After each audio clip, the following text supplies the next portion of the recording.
The rain came down in sheets, hammering the roof of my beat-up Chevy as I sat frozen in the driveway of the Whitmore house.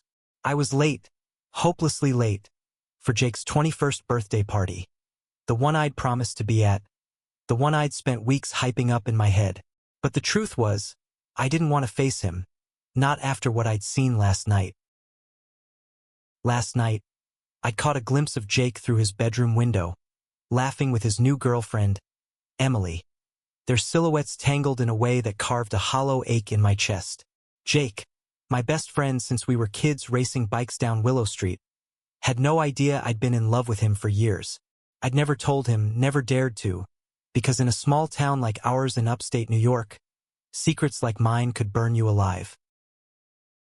The Whitmore house glowed through the rain, its windows spilling warm light and the muffled thump of music. I gripped the steering wheel, my knuckles white, debating whether to just drive away. I'd already missed half the party, and the thought of walking in, seeing Jake with Emily, and pretending everything was fine felt like swallowing glass. But then the front door opened, and there he was, not Jake, but his father, Daniel Whitmore, standing under the porch light, his silhouette sharp against the storm. Daniel was in his late 40s, tall and broad-shouldered, with silver threading through his dark hair and eyes that always seemed to see too much. He'd been a quiet presence in my life, the kind of man who fixed your bike tire without asking for thanks, who listened when you rambled about nothing. I'd always liked him, maybe too much, but I'd buried that thought deep. He was Jake's dad, for God's sake, untouchable, safe. "Elliot," he called, his voice cutting through the rain. "You planning to sit out there all night?" I forced a laugh, my heart tripping over itself as I grabbed my jacket and stepped into the downpour. By the time I reached the porch, I was soaked, my hair plastered to my forehead. Daniel handed me a towel, his fingers brushing mine for a split second, and I swear the air crackled. "Missed the big entrance, huh?" he said, his smile teasing but kind. "Jake's been asking for you." "Yeah. Got caught up?" I lied, rubbing the towel over my face to hide the flush creeping up my neck. "Work ran late." Daniel's eyes lingered on me, like he could see through the excuse. "Well, you're here now. Come on. Let's get you warmed up." Inside, the house was alive with laughter, music, and the clink of glasses. Jake's friends, our friends, crowded the living room, their faces flushed with beer and celebration. I scanned the room for Jake, my stomach twisting when I spotted him in the corner. Emily draped over his arm, her laughter bright and sharp. He saw me and waved, but there was something off in his smile, something strained. "Elliot, man, where you been?" Jake called, detaching himself from Emily to pull me into a quick hug. His cologne hit me like a memory, and I hated how much I wanted to hold on. "Got stuck at the garage," I said, my voice tighter than I meant it to be. "Happy birthday, though. Looks like a hell of a party." "It is now that you're here," he said, but his eyes flicked back to Emily, and I felt like I was disappearing. I made small talk, grabbed a beer, and tried to blend into the chaos, but my chest felt like it was caving in. Every time Jake laughed with Emily, it was a reminder of what I'd never have. I was about to slip out, make some excuse about an early shift, when Daniel appeared at my side, holding 2 glasses of whiskey. "You look like you're about to bolt," he said, his voice low, almost conspiratorial. "Party not your scene tonight?"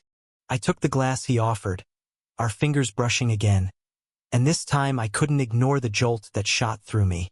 "Just not feeling it," I admitted, staring into the amber liquid.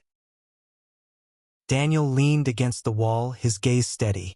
"Jake's caught up with his new crowd. Doesn't mean you have to sit here feeling like an outsider." He paused, then added softer, "You're not, not to me." I looked up, caught off guard by the weight in his words.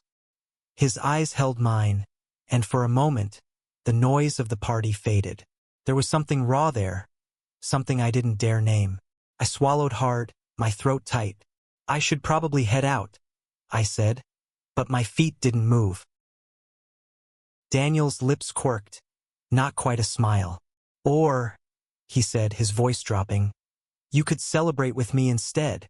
My heart stopped. The words hung between us, heavy with possibility. I should have laughed it off, made a joke, walked away.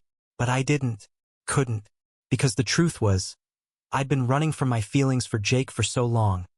I hadn't noticed the ones creeping up for Daniel, feelings that were dangerous, reckless, and undeniably real. Celebrate how? I asked, my voice barely above a whisper. He didn't answer right away. Instead, he tilted his head toward the back door, where the rain still fell in curtains. Come with me, he said, and before I could overthink it, I followed him out into the storm. The backyard was dark, the rain soaking us both as we ducked under the awning of the old gazebo. It was quieter here, the party a distant hum.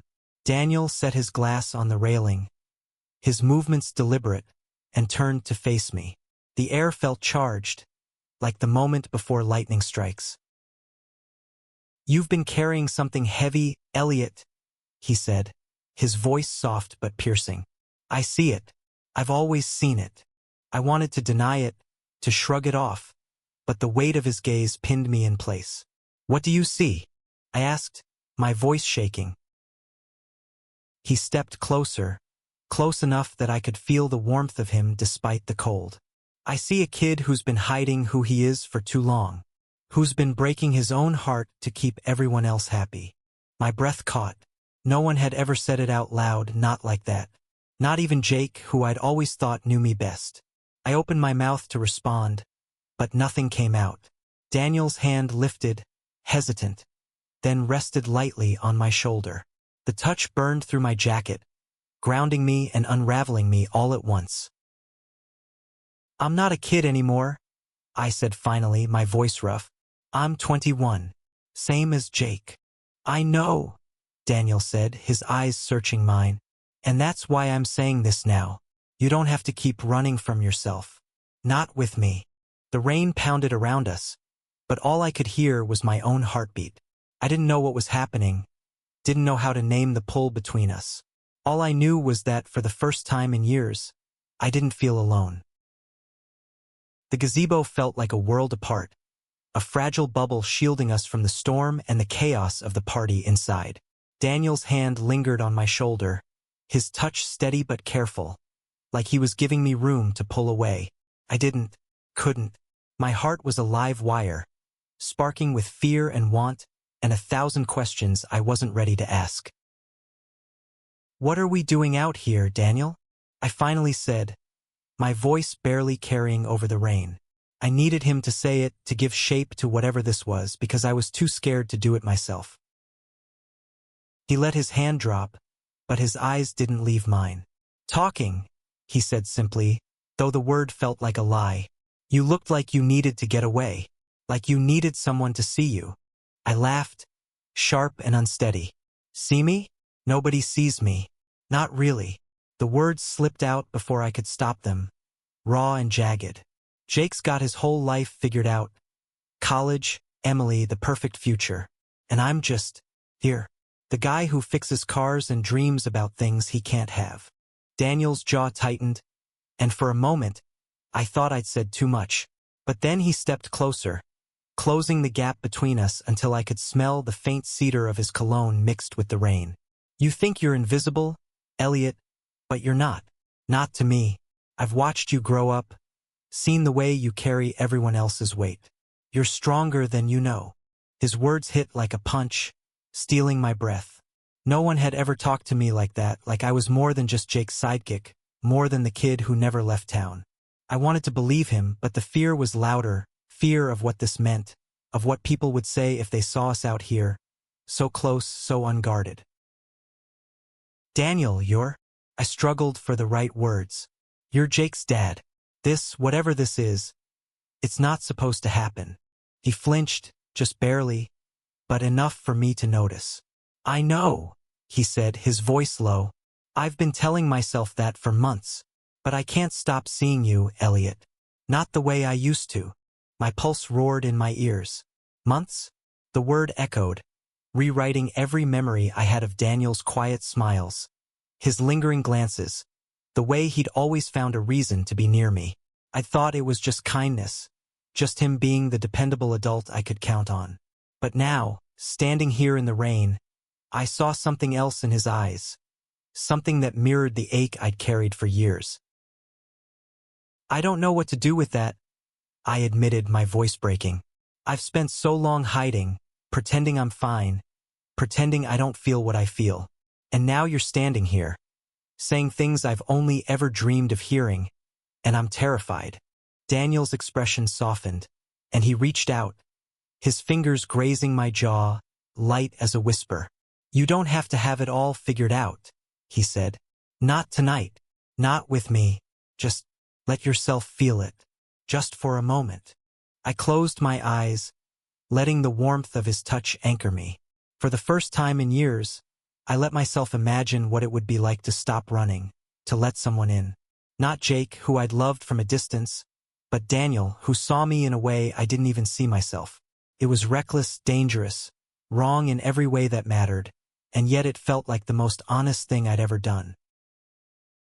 When I opened my eyes, Daniel was still there, his face inches from mine. The rain had slowed to a drizzle, and the world felt impossibly quiet. "What happens now?" I asked, my voice barely audible. "I don't know," he said honestly, "but I'm not going anywhere. Not unless you tell me to." I didn't tell him to go. Instead, I leaned forward, just enough to close the distance, and pressed my lips to his. It was tentative at first, a question more than a kiss, but then he kissed me back, and the world fell away. His hands found my face, steady and sure, and for that moment nothing else mattered. Not Jake, not the town, not the rules we were breaking. When we pulled apart, both of us breathless, the reality of what we'd done crashed in. "This is going to complicate things," I said, half laughing, half panicking. Daniel's smile was small but real. "Yeah, but I'm done pretending I don't want this." We stood there, caught between fear and hope, as the party's music drifted faintly through the night. I didn't know what came next, didn't know how we'd face the morning or the world beyond the gazebo. But for the first time, I felt like I wasn't alone in the fight. The next day, reality hit hard. I woke up to a text from Jake. "Where'd you disappear to last night? Missed you, man." Guilt twisted in my gut, sharp and unrelenting. I hadn't just kissed Daniel. I'd crossed a line that could change everything. Jake was my best friend, and Daniel was his father. What the hell had I done? I avoided the Whitmore house for days, throwing myself into work at the garage, letting the hum of engines drown out my thoughts. But Daniel didn't let me hide. He showed up at the garage one evening, leaning against my workbench like he belonged there, his presence filling the space. "We need to talk," he said, his voice calm but firm. I wiped my hands on a rag, avoiding his eyes. "What's there to talk about? We messed up. It was a mistake." "Was it?" he asked, stepping closer. "Because I've been replaying that kiss all week, and it didn't feel like a mistake to me." I froze, my heart pounding. "Daniel, this can't work. You know it can't. Jake, the town, your life. It's all too much." He didn't back down. "I'm not saying it's easy, but I'm saying it's worth it. You're worth it." His words cracked something open in me, something I'd kept locked away for too long.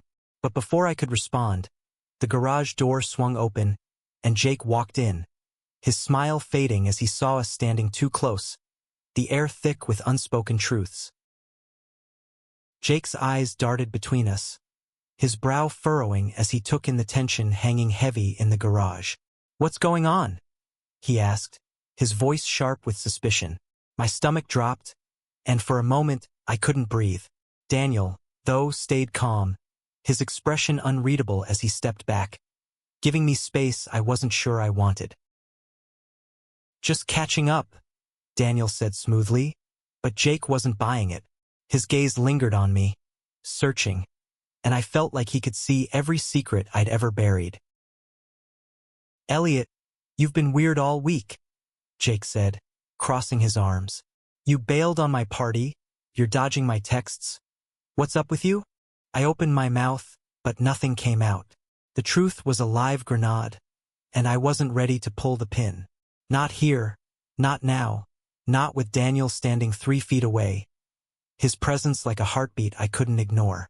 Just been busy? I mumbled, hating how weak it sounded. Jake's eyes narrowed. Busy, right? He glanced at his dad, then back at me, and I could see the gears turning. He didn't know, not yet, but he sensed something was off. Whatever, man. I just thought we were tighter than this. The guilt was a blade, twisting deeper. Jake had been my anchor for years, the one person who made this town bearable. And now I was lying to him, hiding something that could shatter everything. I'm sorry, I said, meaning it more than he could know. I'll make it up to you. He shrugged, but the hurt in his eyes lingered. Yeah, sure. I'm heading to Emily's. Catch you later. He turned to leave, pausing at the door to look back at Daniel. Dad, you coming home tonight? Daniel nodded, his voice steady. Soon. Jake left, the door slamming behind him, and the silence that followed was deafening. I sank onto a stool, my hands shaking. This is going to blow up in our faces, I said, my voice barely above a whisper. Daniel moved closer, but he didn't touch me this time. Maybe, he said, but we can't keep running from it. Not if it's real. I looked up at him, torn between wanting to believe him and the fear that this, whatever it was, would cost me everything. What if Jake finds out? What if the whole town does? You know how people are here. They'll tear us apart. Daniel's jaw tightened, but his eyes were soft. I've lived in this town my whole life, Elliot. I know exactly how small-minded it can be, but I also know I'm tired of living for other people's approval. Aren't you? His words hit hard, stirring something restless in me. I'd spent years hiding who I was, shrinking myself to fit into this town's narrow mold. I'd loved Jake in silence, carried that secret like a weight, and now here was Daniel, offering me something I'd never dared to want. A chance to be seen, to be whole. I don't know how to do this, I admitted. I've never been out. Not to anyone. Daniel's expression softened, and he knelt in front of me, his hands resting lightly on my knees. You don't have to do it alone, he said. I'm here. We'll figure it out together. The warmth of his touch, the steadiness in his voice. It was almost too much. I wanted to lean into it, to let him carry some of the weight, but the fear was still there, clawing at me. What about Jake? I asked. He's your son, my best friend. If he finds out, it'll break him. Daniel's face clouded, and for the first time, I saw the weight he was carrying too. Jake's my world, he said, but I can't keep living half a life to protect him from the truth. He's stronger than you think. He'll come around. I wanted to believe him, but the thought of losing Jake, of losing the only family I'd ever really had, made my chest ache. My parents had kicked me out at 17 when they found a love letter I'd written to a boy at school.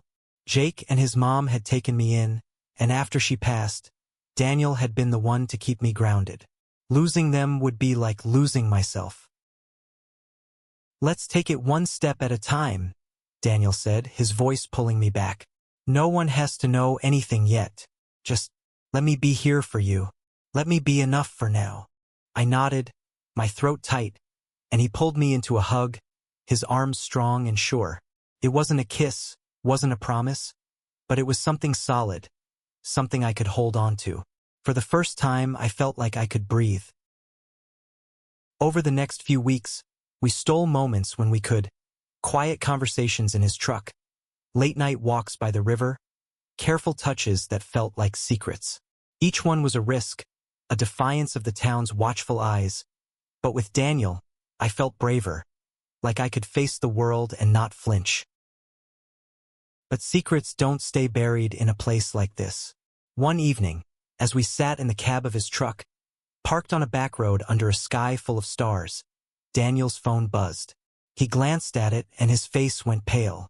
It's Jake, he said, his voice tight, He's at the house. He knows I'm not home. My stomach twisted. Does he know I'm with you? Daniel shook his head, but the worry in his eyes mirrored my own. Not yet, but he's asking questions. We drove back in silence, the weight of what was coming settling over us like a storm. When we pulled into the driveway, Jake was waiting on the porch, his arms crossed, his expression hard. The air felt electric, charged with the kind of tension that comes before everything falls apart. "Dad," Jake said, his voice cold. "Elliot, you want to tell me what's going on?" The porch light cast harsh shadows across Jake's face, his eyes burning with a mix of confusion and anger. I stood frozen, my heart pounding so loud I was sure he could hear it. Daniel stepped forward, his voice calm but firm. "Jake, let's go inside and talk." Jake didn't move. "Talk about what? Why you two keep sneaking around like you're hiding something?" His gaze flicked to me, sharp and accusing. "Elliot, you've been my best friend since we were kids. If something's going on, you owe me the truth." The word truth hit like a sledgehammer. I'd spent years dodging it, burying it under smiles and half-lies, but now it was clawing its way out, and I wasn't ready. I glanced at Daniel, searching for an anchor, but his eyes were on Jake, filled with a father's love and a quiet resolve. "Jake," Daniel said, his voice steady, "this isn't about keeping things from you. It's about figuring out how to be honest without hurting anyone." Jake's laugh was bitter. "Honest? That's rich, coming from you. You've been acting weird for weeks, Dad. And you—" He turned to me, his voice breaking. "You're supposed to be my brother, man. What the hell is this?" I opened my mouth, but the words caught in my throat. I wanted to tell him everything. About the years I'd loved him in silence. About the way Daniel had seen me when I felt invisible. About the terrifying, exhilarating feeling of finally letting myself be. But the look in Jake's eyes stopped me cold. It wasn't just anger. It was betrayal. Daniel took a step closer to his son, his hands raised like he was approaching a wounded animal. "Jake, I know this is hard, but you need to hear us out." "Hear you out?" Jake snapped. "What, you're gonna tell me you're together or something? That's insane. You're my dad, and he's—" He gestured at me, his voice faltering. "He's Elliot." The silence that followed was suffocating.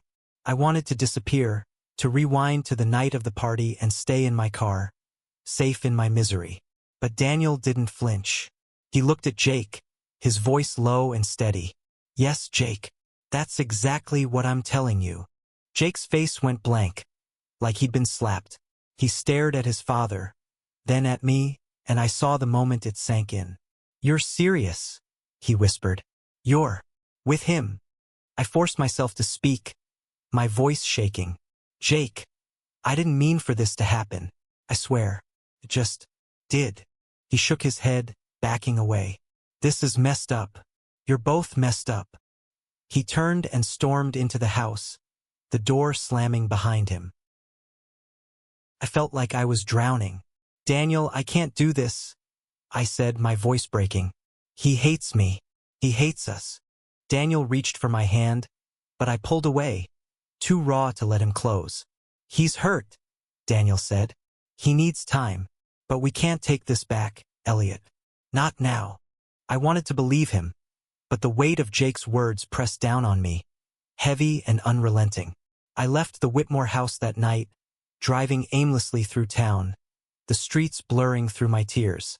I ended up at the river, the same spot where Daniel and I had walked, where he'd made me feel like I could be enough. Now it felt like a lie. The next few days were a blur of avoidance. I ignored Daniel's calls, threw myself into work, and stayed away from Jake. But the town was small and gossip was a wildfire. Whispers followed me, at the garage, at the diner, in the grocery store.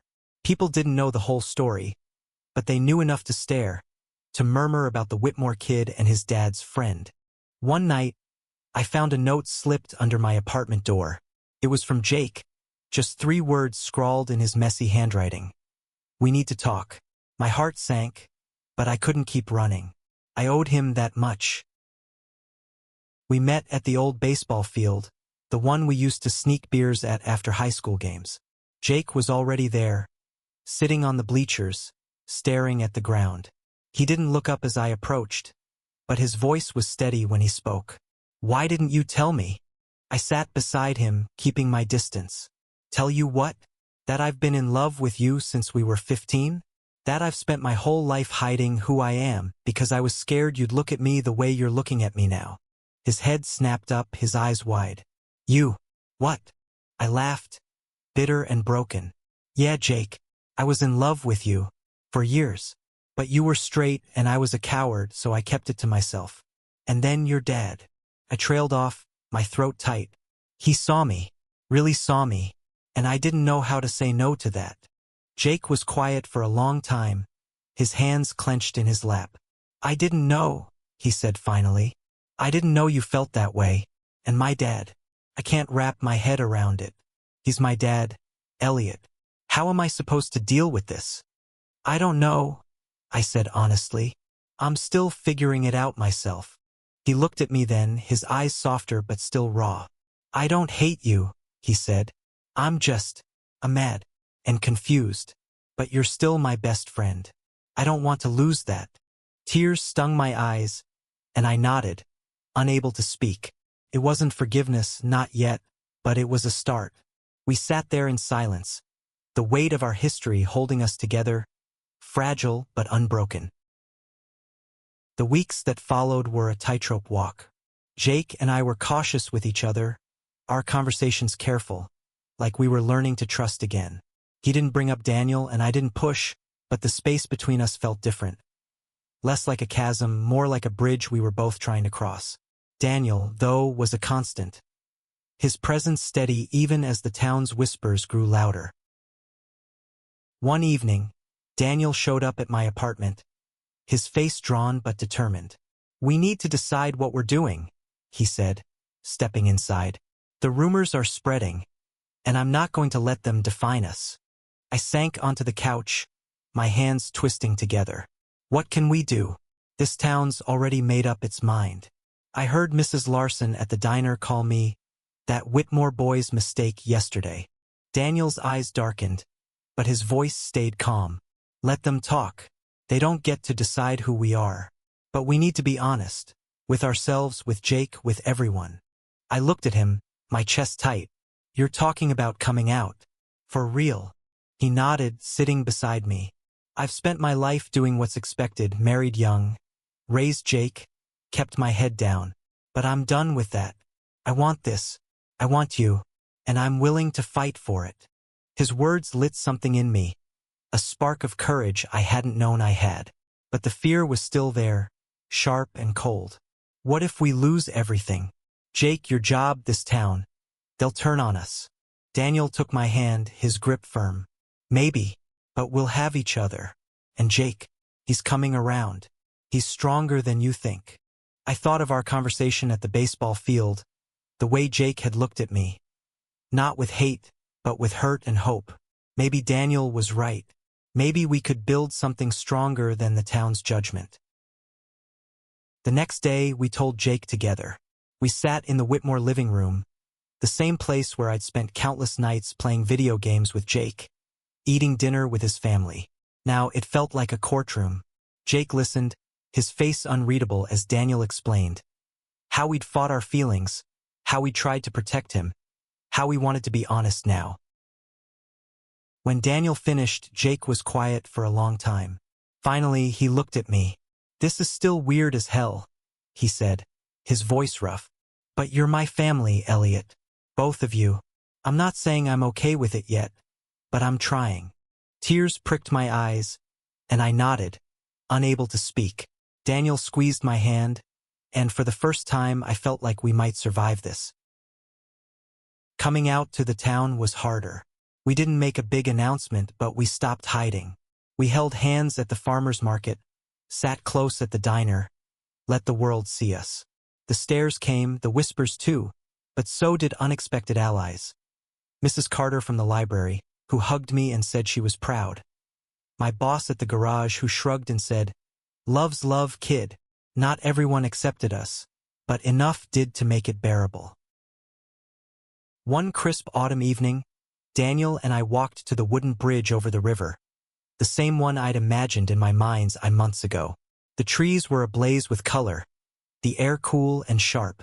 We stood there, hands intertwined, watching the water flow below. I was so scared, I said, my voice soft. I thought loving you would cost me everything. Daniel turned to me, his eyes warm. And now, I smiled, leaning into him.